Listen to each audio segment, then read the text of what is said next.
How's it going, everyone? LordUK here, and welcome to Legends of the Round Table. Now, this game's about Arthurian... Ooh. Very nice. This game's about Arthurian legend, so it is right up my street. We will crack right on. Let's choose the night difficulty.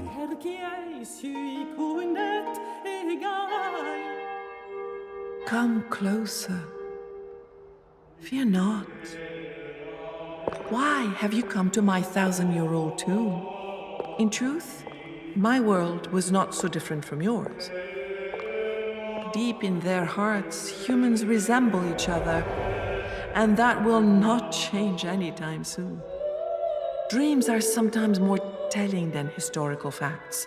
The greatest dream of my time was the ideal of chivalry. To be a knight is to offer the very best of yourself, day after day, inspired by 4 virtues: love, prowess, largesse, and loyalty. Come closer now and look at this book. You will live the greatest adventure that the men and women of my time ever told, that of King Arthur and his round table. Long, long ago, on the Isle of Britain, there ruled a king named Uther Pendragon. He became enamoured with Ingrain, wife of the Duke of Cornwall. Under a spell cast by the enchanter Merlin, the couple conceived an illegitimate child. After birth, the child, Arthur, was entrusted to the attentive care of a knight. Ector raised Arthur as his son, alongside his natural son, Kay. After Uther's death, the kingdom became unstable, facing attacks from the Saxons and internal squabbling.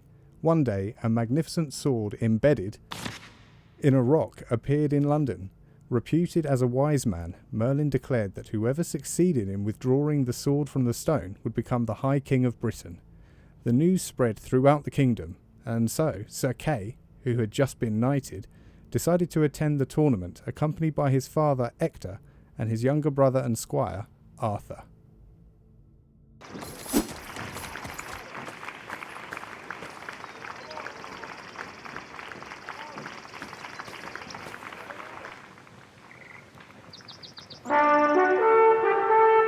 Ector, Kay, and Arthur arrived in London after a long journey. The herald goes to announce the second day of the tournament. Uther, High King, all this day is for you. Slain by Saxons, oh so brave and so true. Victors, you will pull the sword as your due. Man from all this land so wide, now do stand here side by side. Oh, what gallantry and pride! How the hardy men did shine by their valor and their ardor yesterday! But the boldest of them all, the King of Orkney, was the victor in the fray.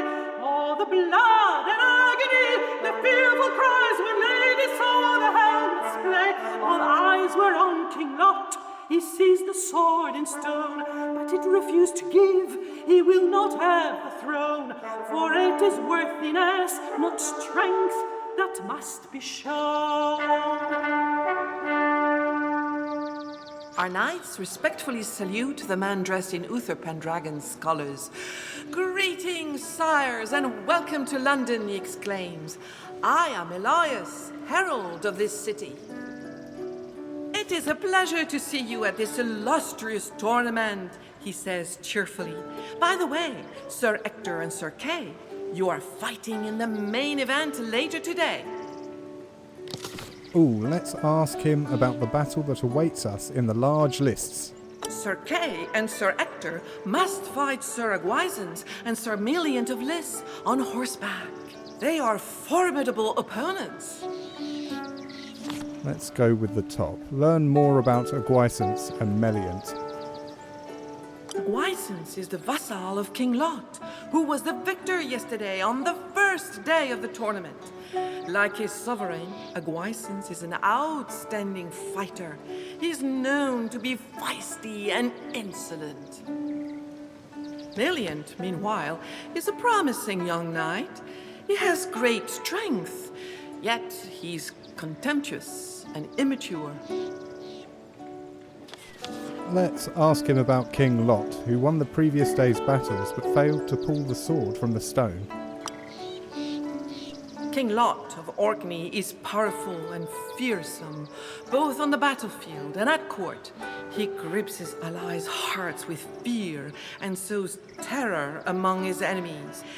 He must surely be coming to terms with his failure to remove the sword from the stone.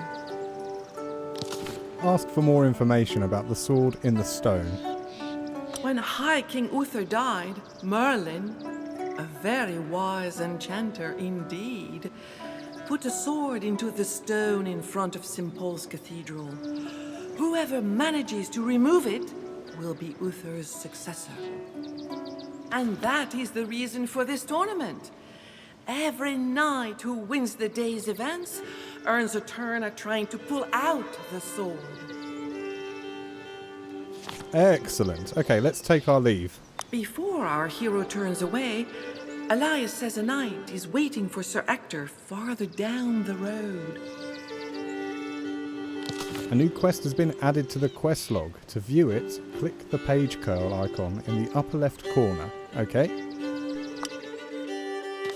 Well, that's very cool. Click on a quest for details. Ask the herald. Fight. Right, got you. The adventures dialogue are recorded in the journal along with the progression. You can turn the pages one by one by clicking on their lower corner.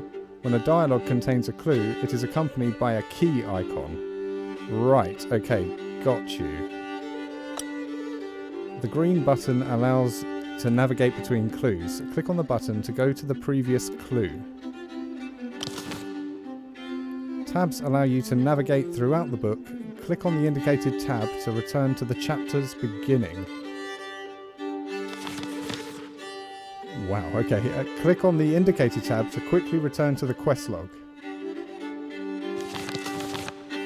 And click on the indicated tab to quickly exit the book. Gotcha. To unmount a horse, point and left click on your character's horse when the cursor is displayed, like that. I see. At any time, it's possible to move the camera horizontally. Simply hold down the mouse wheel. Right, gotcha. Hold right mouse button, click in the desired direction. When the click is released, the knight stops. So you move by holding the right mouse. There are 3 speed levels indicated by the cursor change. Okay, got you. Just like that. Wow, this looks so good. To talk to a character, point the cursor over the character and left click when the cursor changes. When Ulfius spots our heroes, he exclaims with earnest joy, "Here is my dear old Ector! Ah, dear friend, how happy I am to see you. These must be your sons, Kay and Arthur." Greet Ector's old friend, Ulfius, and introduce Arthur and Kay. Ulfius is delighted. What a long time it has been, good old Ector. Let's have a friendly duel on foot, just you and me, to see which of us has the oldest bones. He shows his former companion the blunt weapons they'd be using, but only to the first touché, he adds. Ah, so a tutorial fight, very good, except the duel. Ector and Ulfius prepare for the battle, both quite excited to fight each other once again. At the beginning of each combat turn, each knight starts with 3 action points. Action points represent the passage of time and are spent each time a character performs an action. Okay, those down there, I see. Combat actions are displayed in the Knight Actions menu below. Down here, you can come back to this menu anytime by left-clicking on the Knight icon. That's one right there. Okay, got you. Moving in combat costs action points. Moving 1 hex on foot costs 3, while it only costs 1 on horseback. Right, okay, so horseback is ideal. Moving the cursor on the ground highlights available hexes. Right-click on a hex to move forward. So here. To end your combat phase, click on the hourglass icon.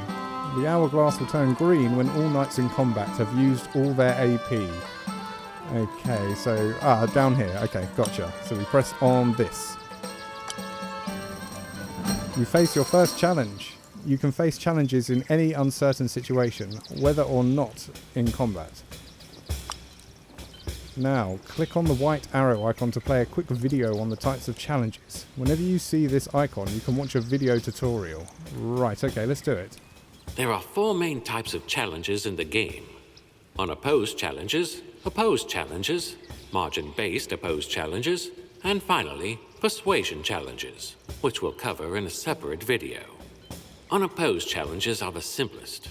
The difficulty is fixed and known in advance. For example, taming an animal. You attempt the challenge, compare your total to the difficulty. If you meet or exceed it, you succeed. In opposed challenges, the difficulty depends on the will of another character. A good example, a military strategy challenge. In this case, there are 2 roles. The initiator, who acts first, and the target, who responds afterward. The initiator plays their card without knowing the opponent's total, so you'll have to guess, and often it's safest to play your strongest card. Pro tip: to gauge an opponent's strength in combat, check their vocation level at the bottom of the screen. There are 12 levels in total. The higher it is, the harder the challenge will be. Margin-based opposed challenges work just like a regular opposed challenge. But this time, it's the difference between the 2 scores that matters. That margin determines things like how much damage is dealt in an attack challenge. Core blimey, okay. I will try and remember all this. The top area indicates the type of challenge and the challenge's difficulty, which is the total score of your opponent. So Sir Ector faces a defense challenge, largesse, against Sir Ulferis. Okay, agility, melee, oh my word. When you are not the challenge initiator, a total score equal to the challenge difficulty is enough to win it. So we need... it's 18 difficulty and we're on 11 right now. Right, okay. You can see the calculation of the challenge in real time according to the traits, bonuses and malices of your knight. When a card is selected, its value is added to the equation. I see. The traits needed for a challenge are automatically defined by the type of challenge. The value of the traits present in the equation depends on those of your knight displayed below. Select the card of your choice, or none, and click the OK button to validate your choice. But first... As in most role-playing games, Legends of the Round Table uses challenges to resolve situations with uncertain outcomes. But unlike traditional RPGs, Legends of the Round Table uses a card system instead of dice to determine results. Your deck contains 14 different cards, numbered from 1 to 13, plus the Grail cards. Each card belongs to one of the 4 chivalric virtues: love, prowess, largesse, and loyalty. These virtues are also linked to the seasons of the year: spring, summer, autumn, and winter, respectively. Seasons mostly come into play when casting spells. Grail cards are special. Their value ranges from 14 to 24, but it's only revealed after the challenge is resolved, meaning you can't predict the outcome in advance. They also don't belong to any virtue, so you can't enhance them with inspiration points. For more on that, check the inspiration rules. The number of Grail cards in your deck can range from 0 to 4, depending on your group's cohesion. At the start of the game, the 13 cards are missing from your deck. To unlock them, you must have one of your knights sit on the Siege Perilous, the 13th seat at the Round Table. But beware, the seat is enchanted. When a knight dares to sit on it, they must face a very difficult challenge, and if they fail, they're consumed by a column of celestial fire. Also note, those powerful 13 cards will only appear in your deck when the Knight of the Siege Perilous is actually present. Okay, so we need to pick a card. We need 7 to equal it out with the difficulty of 18. But we have higher cards here. We could do an 8. That puts us to 19. And the difficulty is 18. So we will just press OK.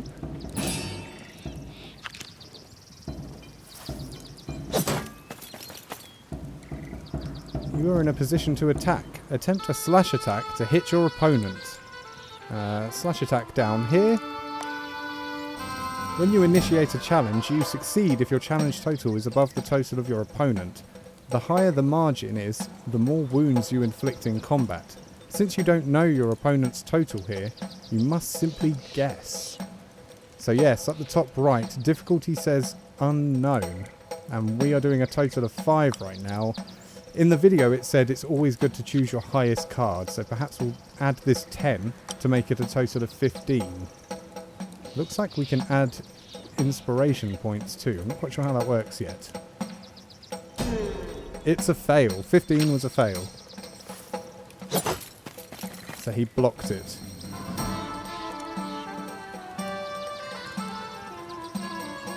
What's going on? Oh yeah, I need to end my turn, of course. Okay, he's going to attack us again. We've got a difficulty of 15. And we're on 11 currently with all of our stats there. So we only need a 4. But this 6 will have to do. That puts us to 17 of the 15 difficulty. Our shield has a 33% chance of breaking too. That's not so great. Okay, let's go.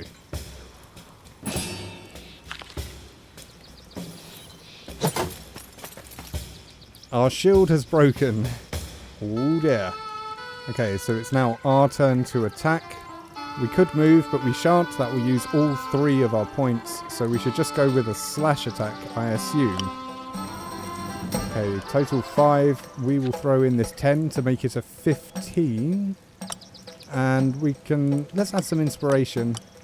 All 3 points? Yeah, confirmed. And it was a success, I just noticed. Lovely.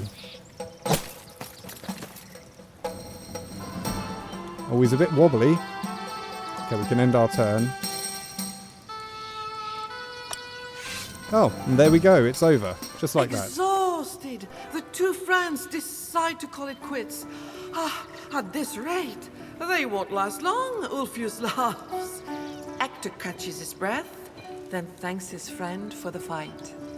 I do love the narrator's voice. Okay, let's press this. Let's ask how he is.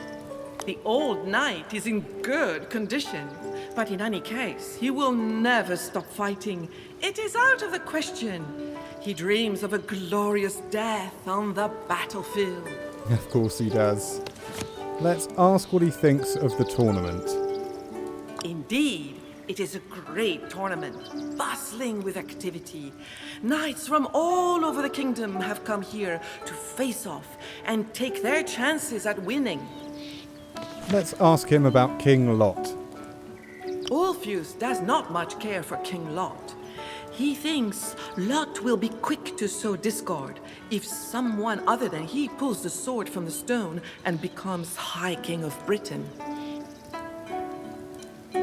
Let's ask for more information about the sword in the stone. The old warrior would certainly like to have a go at it, but he's far less enthusiastic about becoming High King of Britain. Whoever takes over Uther's throne will have many an enemy. Yeah, I could imagine. Ask Ulferis if he has any tips to help us look good at the tournament. Kay and Hector could persuade the herald to give them a flattering introduction before their battle in the lists. This would make quite an effect and give them a certain advantage. On the other hand, adds old Ulfius with a laugh, it would be wise to have a few pennies in your pocket to be more persuasive. Ah, I see, greasing the palms. Let's take our leave. The knight holds back our heroes a moment. I saw a tearful young woman in London, Ulfius says. If you help her, she'll be delighted to choose one of you as her champion. There's nothing like the prospect of winning a lady's favor to strengthen one's courage. When he hears this, Kay sneers. He does not need a lady to be brave. Ulfius starts laughing. Hector rolls his eyes and then thanks his friend. Excellent. A knight always travels on horseback. Go get your horses before you leave. Right you are. So we go back this way where this lovely arrow is telling us to go. And then there we go. To change the group leader, several controls are possible. Click on a banner in the lower interface, click on a knight in the group, or press tab. I see, so we can choose who is leading the group at the time, I guess. There's Arthur. The manual goes into even more detail on the rules of the game. Be sure to check it out if you need further help. Up here. Wow, okay. Oh my god, okay. Well, this will be very helpful, I'm sure. As I'm going to get very stuck in this game. Oh my word, there's so much. Okay, well, we'll refer to that if we need it. Let's move on. We'll of course lead as Arthur. Why wouldn't we? This place looks really good. Oh, we've got a couple of people here. Two knights play chess in the shelter of a pavilion. The game seems to drag on and on. An elderly knight greets our hero cheerfully. Greet and introduce ourselves. Dressed in gules and silver crosses, the man says his name is Baldwin. Ask who he is. Baldwin is a very pious knight who usually lives like a hermit. Oh, I can relate to that. Ask for more information about the sword in the stone. The knight would be lying if he said he was not dying to try it too. He may not have won the day before, but he hopes to make up for it today or tomorrow. Ask him about King Lot. Baldwin laughs and say he certainly would never speak ill of King Lot. I didn't ask him to speak ill of him. Let's take our leave. Knight wishes our hero good day. Good day. Okay, let's see who this one is here. A knight with an impressive head of blonde hair notices our hero signaling that he would like to have a word. The knight greets him. Greet and introduce ourselves. This man, dressed in azure and gold, is called Urien. Ask who he is. Urien is King of Gore and King Lot's rival. I am married to the most fierce woman in all of Britain. For that reason alone, I will make the best High King this land has ever known. He laughs. Let's ask him about King Lot. Urien was delighted yesterday to see Lot fail to pull the sword from the stone. But Lot must not be underestimated, as he is a warrior and a leader. Noted. Ask for more information about the sword in the stone. It is said that this sword just appeared one fine morning. In his opinion, there is enchantment about it all. But regardless, the knight is determined to try his hand and to succeed. Aren't we all? Let's take our leave. The King of Gore pays no further attention to our hero. Okay, good chat, knights. Good chat. Right, let's move on, shall we? See what else we can spot. Londinium. You are crossing an intersection and can change lane. To do so, point the cursor on the second lane and left click where the cursor changes. Okay, that's cool. So I guess we walk forward a bit more. Cursor changes, left click. And then we continue onwards. Where does this lead? Well, Londinium. London.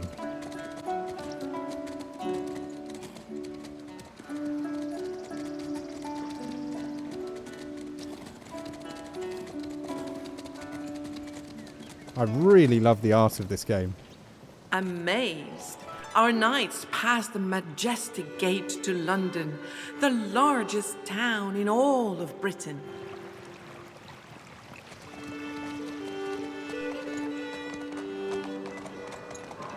Oh wow, that sound ambience, that's really nice. Oh, we've got a guy we can talk to here.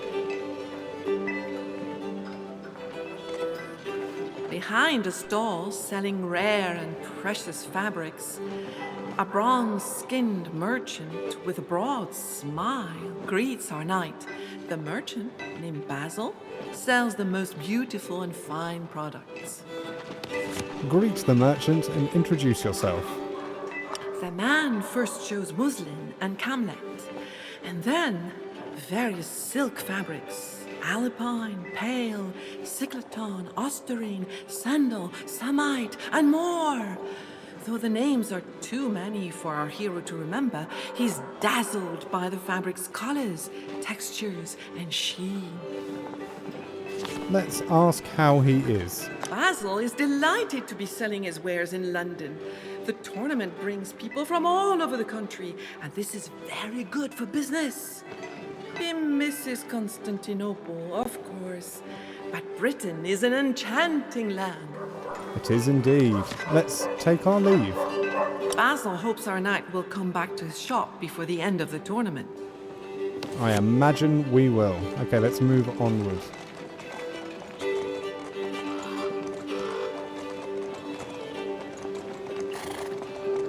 Oh, we've got some people we can talk to here. Two young people, a noble damsel and a gallant knight, hold hands, oblivious to the world around them. Their eyes glow with passion. Greet the two young people. As if awakened from a dream, the damsel and the knight slowly greet our heroes. The damsel's name is Carenza, and the knight is Milliant of Lys. Let's ask the lady how she is doing. Since meeting this brave and handsome knight, the young lady has never been happier. Milliant is so strong.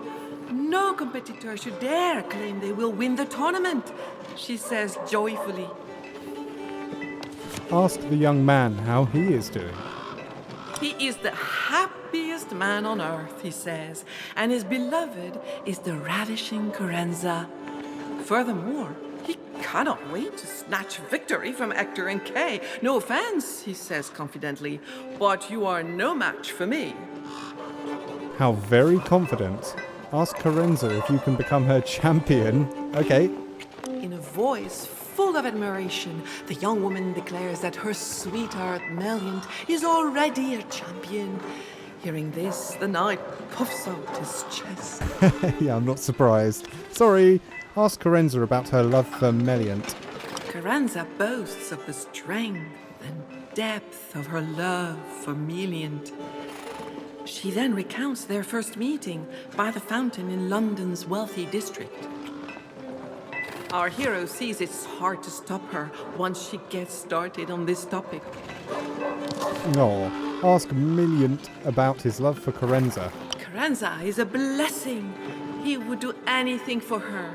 Plus, she whets his appetite for victory and glory. Ask for more information about the sword in the stone. The young lady is all too eager for Milliant to withdraw the sword and be crowned High King of Britain. She is already imagining herself queen of this land. Milliant thinks he has a good chance of pulling the sword from the stone. He is young, strong, courageous, and handsome too. He thinks Britain would have much to gain if he became High King. Okay, let's take our leave. While Milliant mumbles goodbye to our hero, Carenza has already forgotten our knight. So focused is she on her beloved.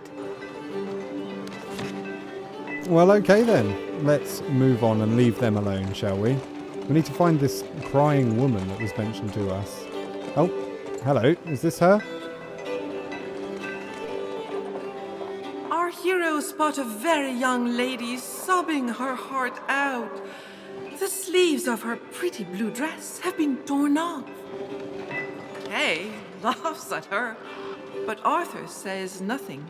In the end, it is Hector who comforts the girl. Her eyes full of tears, she says, "Sire, I am so ashamed for you to see me in such a state. My name is Neris, and from now on, I will also be known as the damsel with the short sleeves."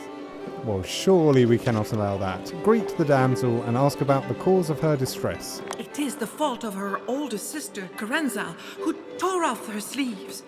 She could not stand it when I made the teeniest criticism of her bow, the so-called proud and magnificent Meliant of Lys, says the damsel, grimacing.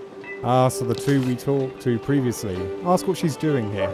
Neris and her sister, Carenza, have come with their father, Sir Thibaut of Tintagel, who is now resting from yesterday's duels. The young lady with the short sleeves will not soon forget how her sister has wronged her. Typical sister behaviour. Proposed to Neris to be her champion. She'll gladly accept Hector as her champion if he can find her precious sleeves. Hector? Tell her you will find her sleeves. The young lady smiles. If Sir Hector could, she would be truly delighted, and her heart would be soothed. Ask about her older sister. The odious girl is only interested in Meliant, as if he were the best knight in the world, which is far from the case, she adds, wrinkling her nose. Let's ask for more information about the sword in the stone. All the knights are going crazy over this sword. Whoever pulls it out will be the most powerful man in Britain. Well, she's not wrong. Okay, let's take our leave. The damsel invites our hero to come and talk with her whenever he likes. Delightful. Okay, so we need to find her sleeves that have been torn off. I imagine as this is the tutorial, it shouldn't be too difficult to find. Oh, hello. Pay attention to your surroundings. You will find interactive elements that will move the story forward. Hover the cursor over it, then left click when the hand cursor changes. Some elements will prove useful later. So this fountain right here.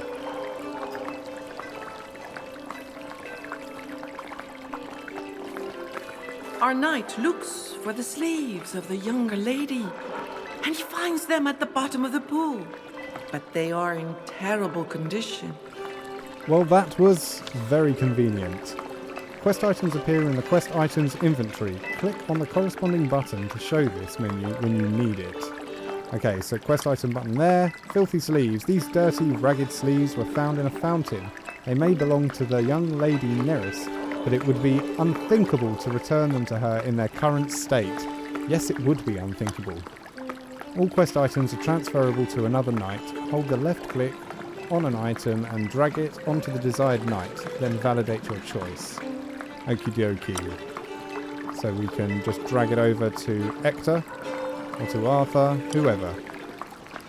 Let's mount our horses, and I imagine we need to go over to that merchant we spoke to at the entrance of London.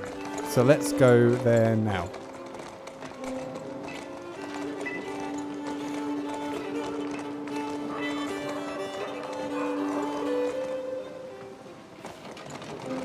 The Byzantine merchant is delighted to see our hero, whom, once again, he greets eloquently. Aha! Ask if he could clean and mend the sleeves we found. The merchant examines the two pieces of fabric with a vexed look. "Sire," he says, "what happened to such beautiful sleeves? But fine, I will take care of them. It will cost you nothing, only 60 pennies. 60 pennies? Negotiate the price of the sleeves. You are about to face a persuasion challenge. Each dialogue choice corresponds to a knightly virtue, and after you select a dialogue choice, you can only play cards from this virtue. Video. To persuade someone, your knights must face a persuasion challenge. Here's how it works. First, choose the type of argument you want to use. There are up to 4 options available, each tied to one of the chivalric virtues. For example, to speak in the name of love, simply pick the dialogue line that reflects that virtue. Each virtue comes with a modifier, positive, neutral, or negative. And depending on the context, certain types of arguments will be more effective than others. These modifiers will directly impact your final result. Pro tip, check your hand before making your choice, because the only cards playable will be the ones of the chosen virtue. And don't forget to look at your knight's traits. The one with the most inspiration points in the chosen virtue will have the clear advantage. Since this is an opposed challenge, your approach also depends on your position. If your knights are initiating the challenge, you play first, but you won't know the difficulty in advance. If you're defending against persuasion, your opponent goes first. The difficulty is revealed, and you can adapt your response accordingly. Excellent. So similar to the combat challenges. So, okay, we've got a +2 on love. And I think that's what we'll have to go for. We have a Grail card, so we can use that. Prowess, largesse. Loyalty's on -2, so it's going to be love. Basil, your fabrics render me speechless. They are clearly the product of hard work and remarkable skill. Yet, I also know a dealer must negotiate their prices. And even though we have no love cards, we do have this Grail card, which we can use on it as it highlights. Some challenges allow you to change knights. In this case, the banner at the bottom left will be clickable. Click on a banner to change knights. Grail cards have a random value that varies between 14 and 24. However, you won't know their exact value until after you initiate it. Right, got you. So who has the highest starting number? We've got 6. We've got 7 with Arthur. So we'll do Arthur and do the Grail card. Success! Hands on hips, the merchant hears our hero out before answering with his own arguments. And then, before our knight has said another word, Basil accepts. Perfect! Ask if he could clean and repair the sleeves we found at the reduced price of 30 pennies. Half price. The merchant works fast and well. He repairs the loose seams and swiftly cleans the sleeves before drying them over the fire. They are now in incredible condition and look like new. Fantastic work, merchant. Let's take our leave. Basil hopes our knight will come back to his shop before the end of the tournament. We may not need to, Basil, but now you have received an item that allows you to complete an objective of your quest. Talk to the relevant character in order to give them this item. Okay, got you. So we need to go back to that very sad lady.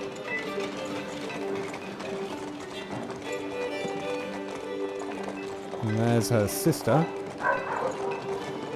Right, here she is. Neris, still sorrowful, welcomes our hero once again, but with a faint look of hope. Give her the sleeves. The young girl wipes tears from her eyes. What joy the sight of these immaculate sleeves brings her. To spite her sister and to show her gratitude to Hector, Neris happily agrees to let Hector be her champion. Hector laughs kindly. She's far too young to be his beloved. Yet he is a courteous man, so he willingly agrees to defend the damsel's honor. And so she entrusts him with one of her precious sleeves. Ah, yes, there it is. Lovely. +1 to will. Let's take our leave. The damsel invites our hero to come and talk with her whenever he likes. We may do, Neris, we may do. Okay, it's... you have received an equipable item. View your knight's equipment from the character sheet. Equip armor pieces directly from the inventory by left-clicking on them. Unequip them from the character equipment slots in the same way. Okay, so we'd click the sleeve down here. These indigo-coloured sleeves were given by Neris to strengthen the heart of its bearer. +1 will. Okay, and there it is, equipped on him. And now we click here to exit the character sheet. Lovely. Okie dokie then. Let's continue on this way. See what we've got.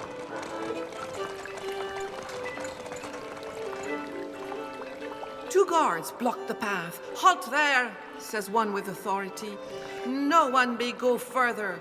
Their stern, unsympathetic faces show that they do not feel like chatting.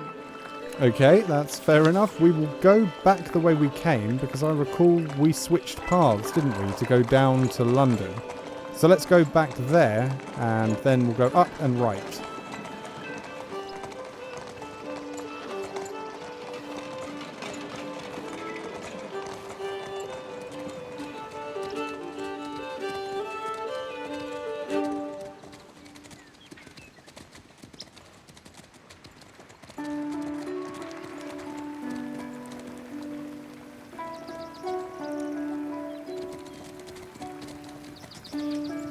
Okay, let's see what we've got waiting for us over to the right. I guess this is where the tournament is? I need to be checking back here as well, although this would probably be stealing, which isn't very knightly at all. I can hear applause. This must be where we're fighting. Elias waits for our knight's signal to announce the next battle. Aguisans and Million also stand ready to face off against Hector and Kay. Ooh, straight to it. Except to start the fight. Emphatically and poetically, the herald proclaims how Aguisans has accomplished such fine feats thanks to his ardor and daring. He also introduces Million to Bliss, whose strength is well proven. Then it is Hector and Kay's turn. Though Elias praises the experience of the first and the ardor of the second, our knights feel he could have presented them better. Now, let the duel begin. Alas, Arthur lost Kay's sword. Kay spitefully accuses his brother of being a bad squire. It's impossible for him to fight without his trusted sword. So now, here he is, stuck on the sidelines. Fortunately, Orpheus arrives to fight alongside Hector. Oh god, here we go. For certain combats, you will have to take on an initiative challenge to determine which side will start first. Okay, so we're on a total of 8. I suppose we use our highest card to get the initiative. Yes, 20 is success. So we move first. It's possible to examine a combatant character or his horse at any time. In combat, this allows you to examine certain characteristics in order to make sound decisions. Click on the examine icon. Now click on a combatant you want to examine. Let's have a look at our own. You can now observe the various stats in the designated area. Tooltips give details about each element. Ah, okay. So we've got Sir Hector on the left and on the right, because that's who I've examined. Wow, there is so much information here. Very overwhelming, but I'll make do. Remember that you can change knights during your combat turn. Make sure you have performed the desired actions with each knight before ending a turn. Gotcha. After moving 3 hexes on horseback with a cavalry lance, your knight will couch his lance to indicate that he can charge or countercharge. The charge is a powerful attack that uses your horse's strength to deal heavy damage. It costs 0 AP. Okay, nice. So we need to move 3 hexes and we can initiate that. Valid hex is 0-3. Okay, so on horseback and with a lance, we want to move 3 spaces, so we couch our lance. Let's see it happen. Okay, yeah, he's got it couched. And we won't be able to use it yet, because we're not next to them, I suppose. Right, let's move Sir Ulferis. We'll do the same with him, all 3 spaces. And he's couched too. Right, now we end our turn.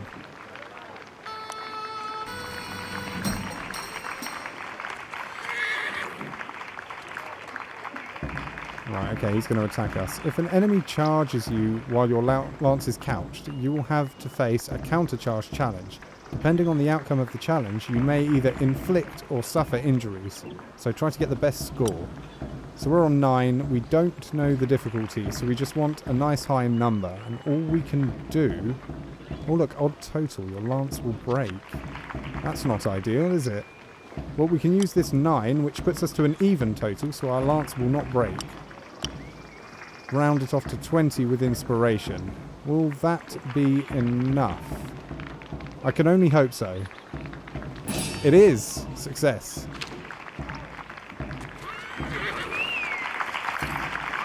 Oh, solid hit. -4 to torso. Oh, and he's been dismounted.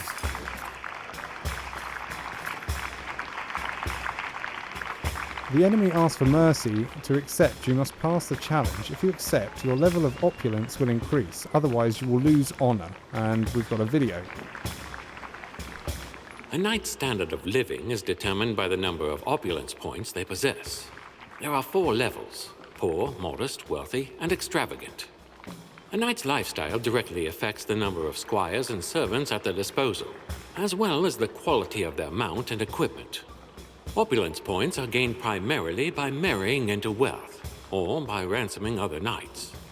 On the other hand, you'll lose opulence points if your knight is ransomed by someone else. But life is unpredictable. Your opulence can rise or fall depending on what happens during your adventures. For example, if your manor is raided by Saxons during a solo quest, or if your peasants rise up in revolt, your fortune may quickly vanish. Wow, I am loving how in-depth this is. There's so much to take in. Okay, he will likely... Oh, he is asking for surrender. We've already got the total. We don't even need to use a card, so... Success. Hector gains 1 opulence. And now he is on his own.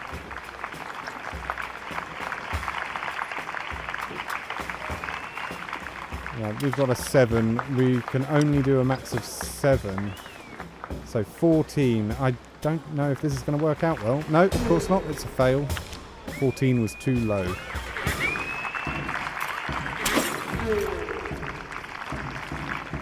Ouch. Oh, -4 on our torso. And now we initiate a horsemanship challenge. So I guess this is so we don't fall off. Well, I have 11 here. That would easily cover it. Good, so we're not going to fall off our horse at least. Right, it's our turn. I guess we'll want to move all the way over here.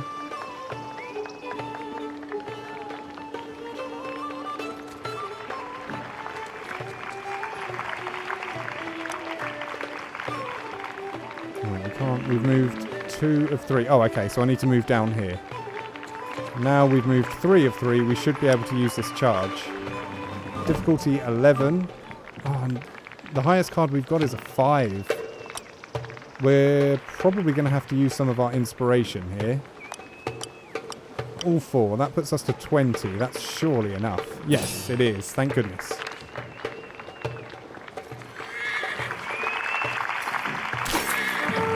Solid blow. -3 to right leg. When an enemy has a wound, malice under -2, he might ask for mercy. Give the enemy the opportunity to ask during their turn. Video. Surrendering for ransom is a central feature of knightly combat. In Arthurian literature, this act wasn't considered dishonorable. Quite the opposite, in fact. That said, not all fighters can request or accept a ransom. Only knight-class combatants, those whose names begin with Sir or Knight, have this privilege. During combat, a knight can surrender for ransom at any time during their turn, as long as they're close enough to their opponent. This action doesn't cost any action points. The receiving knight must then pass a wisdom plus courtesy challenge to accept the surrender. The difficulty depends on the grudge modifier, a value that reflects how much harm the surrendering knight's faction has caused to the other. If the surrender is accepted, the knight who yields becomes unavailable for the rest of the adventure and loses opulence points based on their standard of living. Of course, the reverse is also true. The knight who accepts the surrender gains opulence points, depending on the wealth of the captive. However, beware. Refusing mercy to a knight who formally surrenders results in the loss of 1 honor point. Okay, I see. And of course, as Knights of the Round Table, we won't want to lose honor points. Okay, we've used all of our turns, so now we will end our phase. And he does indeed want to surrender to Sir Hector. We don't need to use any cards. Perfect.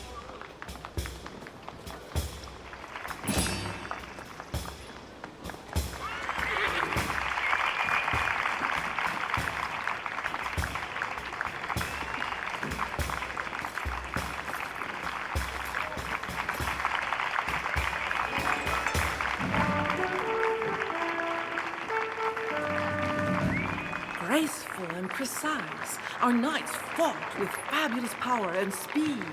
How beautiful to see such a duel. Spectators were awed to watch young knights defeated by two older warriors. Elias proclaims Orpheus and Hector victorious. Kay will have one last chance to shine.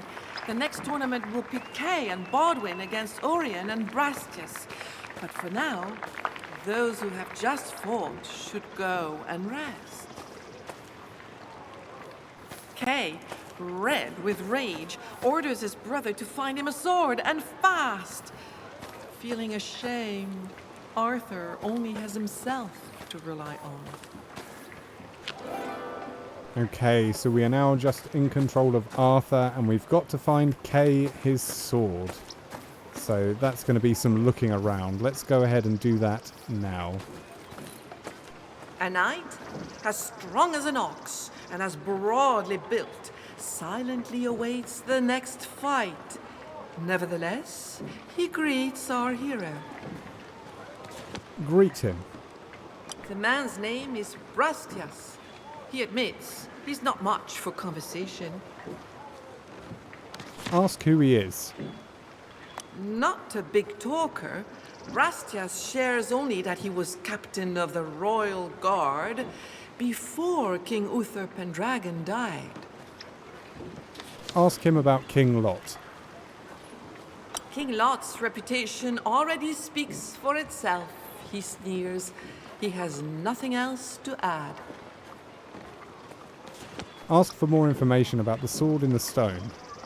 The man does not need the chimera of a prize at the end of a tournament to make him want to fight. Ask where we could find a sword for our brother Kay.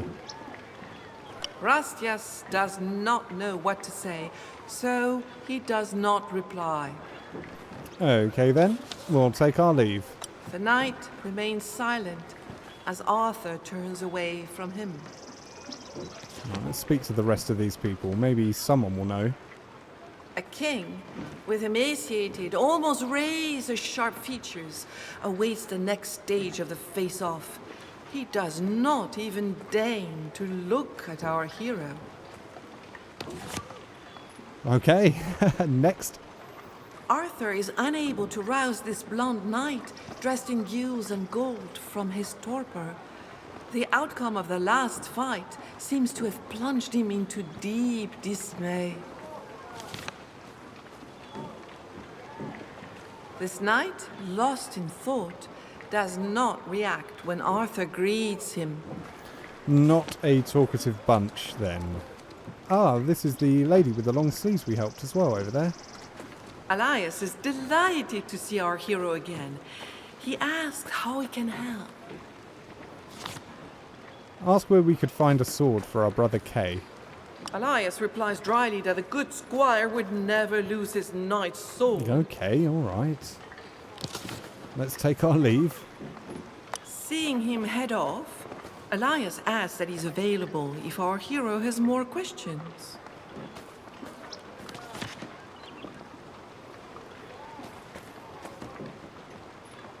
The triumphant damsel leaps for joy. Hector really put up a good fight. His victory has fully restored her honor. Now my sister can cry in shame, she exclaims. Ask her where her big sister has gone. Carenza must be at her beloved's bedside, tending his wounds, and his self-esteem, Neri's tinkling laugh, rises softly. Ask where we could find a sword for our brother Kay. Neris opens her eyes wide. She has no idea. That's fair enough. Okay, let's take our The leave. damsel invites our hero to come and talk with her whenever he likes.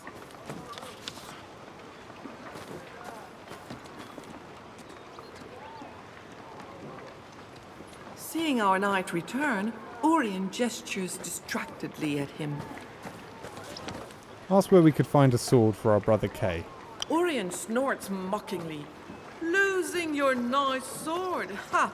Now I have heard it all. Furthermore, he adds, he's not one to lend things, especially not his sword. Good grief. Okay, Let's take our leave. The King of Gore pays no further attention to our hero. We are clearly a disgrace. Bodwin smiles broadly as our hero arrives. Ask where we could find a sword for our brother Kay. Bodwin is very sorry for him. After a few words of encouragement, he tells Arthur that there is an old man outside the city who might be able to help him. Finally, we're getting somewhere. Okay, take our leave. The knight wishes our hero good day. So we need to go outside the city and find this old man.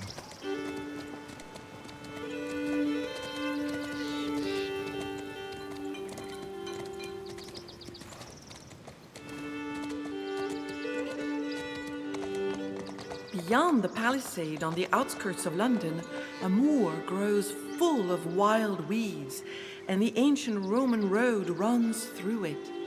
To take a door or path, point the cursor over the area and left click when the door or circular arrow cursor is displayed. So right here.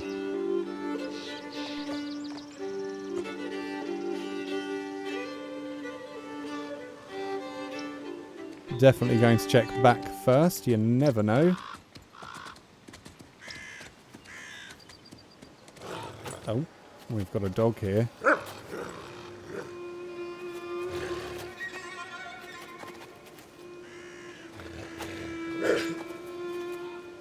The dog pays no attention to our hero, so busy is he scratching and clawing at the ground. He must be looking for a long-forgotten bone from a hanged man. Ah, I see. This is the tree that people are hanged from. What is this? It looks like a pair of legs, like a person upside down. Arthur notices a curious plant, the mere sight of which sends shivers down his spine. Very strange. Can't seem to do anything with it. He didn't pick it up. There's a rope here too. A rope lies discarded at the foot of the yew tree. An executioner must have overlooked it and left it behind. Well, I imagine that will come in use. Can I click it again? A rope Oh, it's lies... just telling me the same thing. Okay, I imagine I probably need to speak to that old man. Let's go to the right dead then. yew tree, stripped of its needles, looms ominously. It is the hanging tree of London. A mangy, stray dog tirelessly scratches at the ground.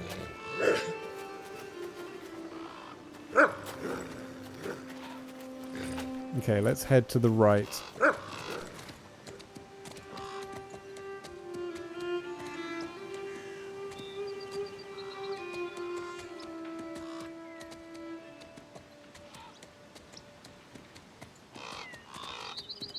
This oak tree's boughs reach high into the sky. The broad trunk has a solid wooden door. Someone lives here. The old man, I presume? Let's try and go through this door.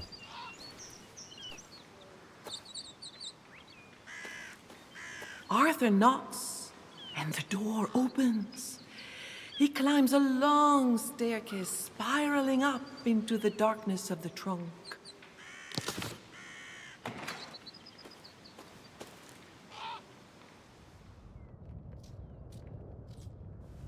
Oh wow, lots of feathers on the floor here.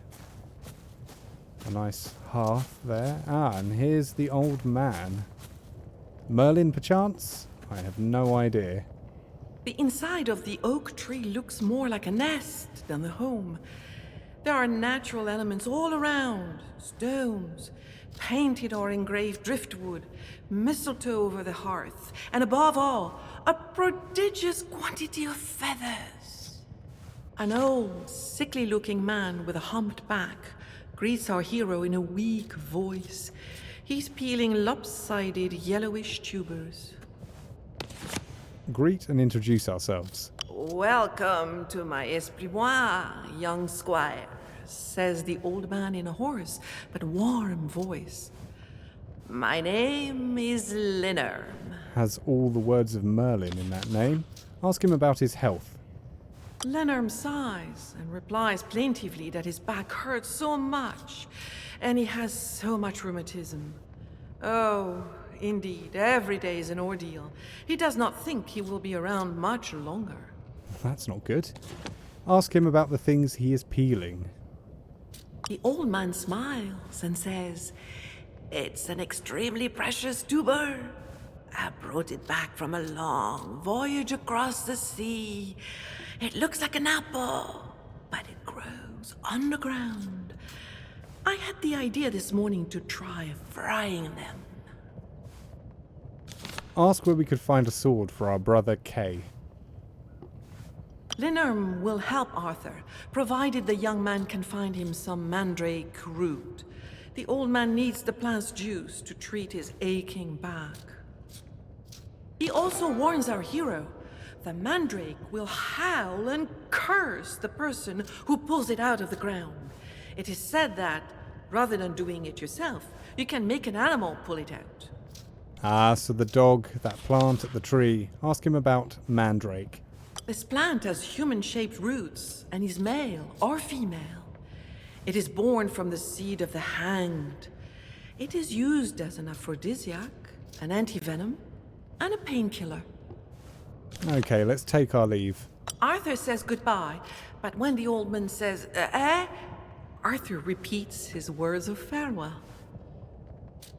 Okay, so we clearly need to go back to that tree and do something with the dog to get that mandrake. So let's get over there now. Right, we're back at the tree. I'm assuming we need to grab this rope, as Linner, or Merlin, said that we should attach a rope to an animal to pull it out for us. This rope will be perfect for uprooting the mandrake, once tied to both the plant and the dog. Okay, so now I need to get this rope on the dog somehow. Do I drag it on him? Yes, excellent, okay. Using the rope, Arthur approaches the dog, who starts to growl. Okay, we need to calm the dog. Difficulty of 12, we've got 6. We need another 6, but annoyingly, we've only got 3, 2, 1, 1, 1. That is not really good enough, is it?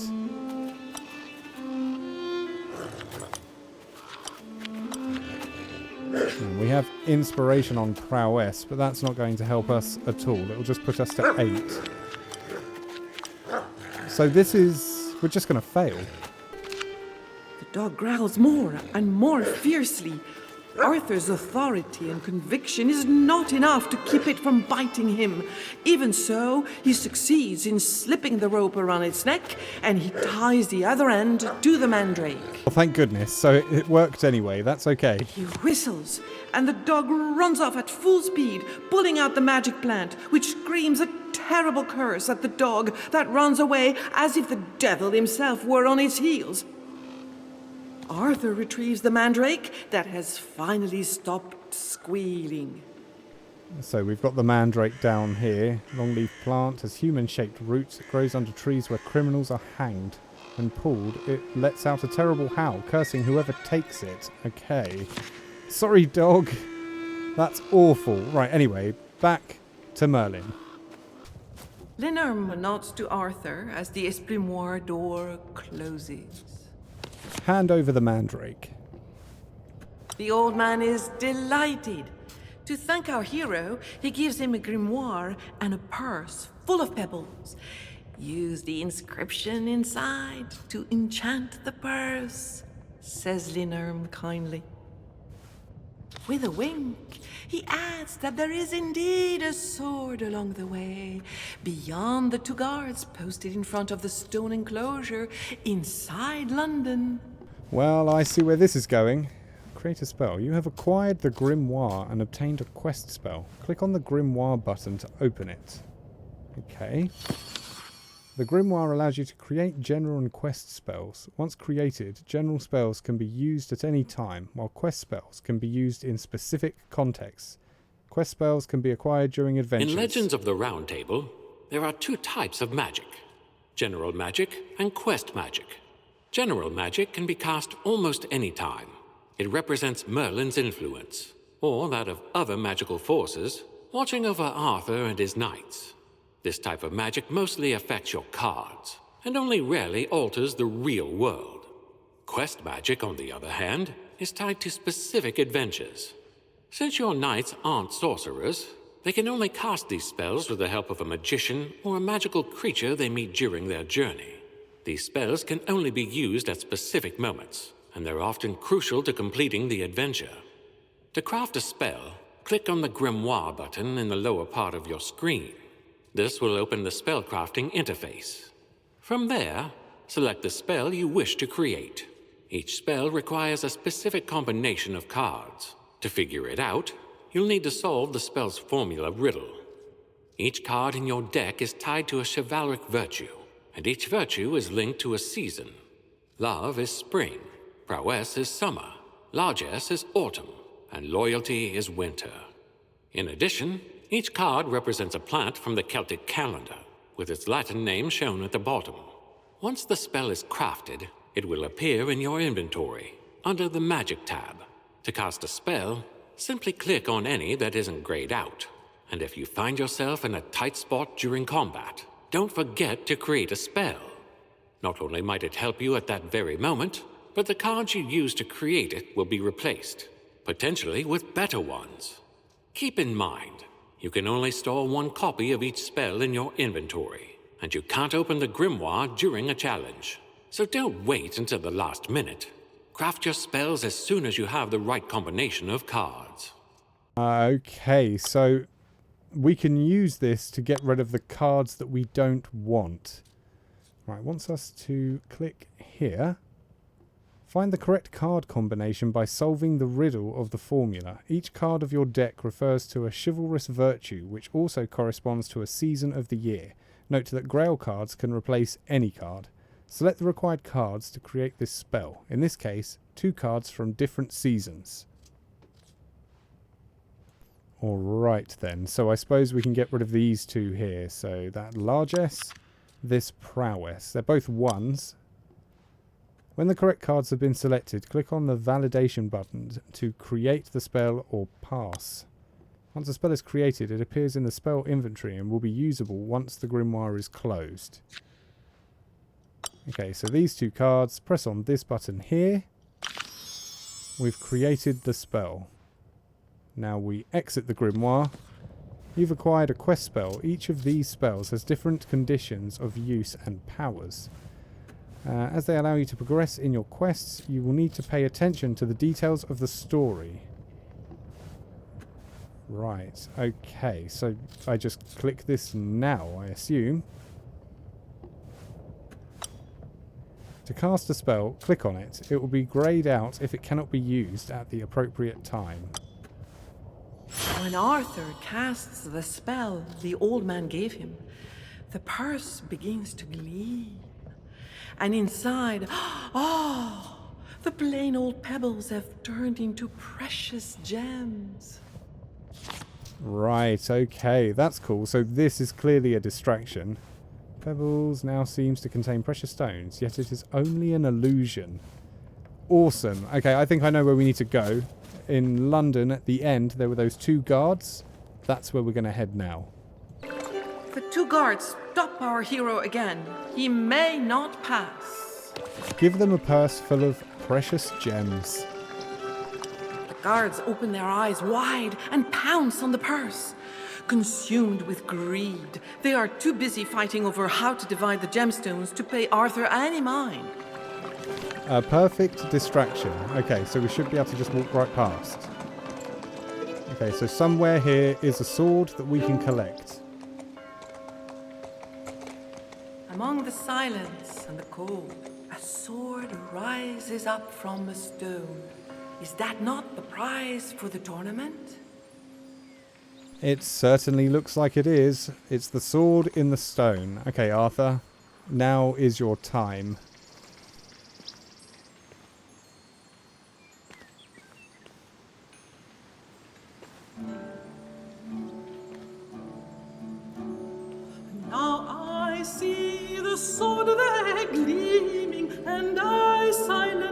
trembling, approach the rock to seize the sword. Oh, what rare and You! What have you done? Cries an angry voice to the terrified Arthur. Get out of here, you beardless squire. Do you think you are the next High King?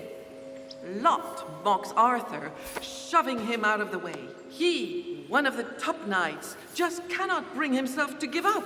He yanks on the hilt of the sword, but it will not budge an inch. Drawn to the scene, a crowd gathers. Observed by so many knights, Lot finally gives in. People look on in amazement. Arthur approaches the sword. now they see the sword they gleaming, the crowd all silent and trembling. With wonderment in awe they gaze, for Lot is so virulent. Arthur, cries a voice so old, the day has come just as foretold.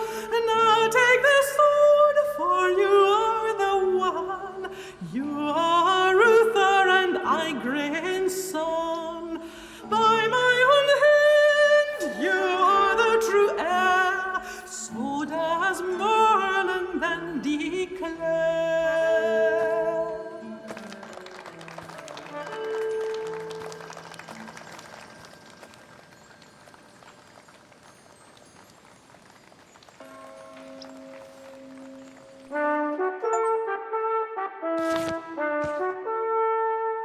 The coronation took place in the Cathedral of London the following day.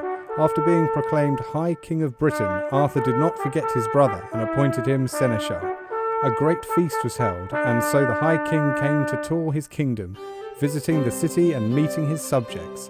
For days on end, barons and ladies, buoyed by jubilation and hope, came to pay their respects to the High King. But some of the nobles who were sent gifts from Arthur insulted both the messenger and the High King himself. After the incident, the rebellious barons and kings led by King Lot of Orkney challenged Arthur's authority, defying him openly. The High King had to come to the aid of Leodgrance, King of Carmelids, whose castle was under siege by King Renitz. After the battle had been won, the High King was resting in Leodgrance castle when he met his host's daughter, the beautiful Guinevere. He fell in love with her at first sight and asked for her hand in marriage. The young woman agreed and gave them his blessing. Sensing new trouble would soon break out, the High King hastened to Caerleon Castle, where he set up court. I'm probably butchering these names, so I do apologise if I am. Summary allows you to see the state of the knights at the end of an adventure, as well as the individual and collective earnings. Okay, so we've got 12 glory points. Arthur got 12 vocation points, and the silk sleeve given by Nereus is going to Sir Ector. When you earn quest items, they can be assigned to the knight of your choice. Click on the item's arrow to change its owner. So I assume that means this here. Let's give it to Arthur. Year 513.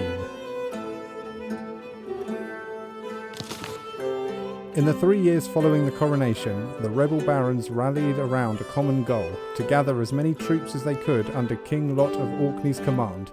By 513, the battalions filled the countryside around Caerleon. To counter this threat, Arthur gathered a group of loyal and deserving knights, with Merlin the magician standing by, ready to lend them a hand.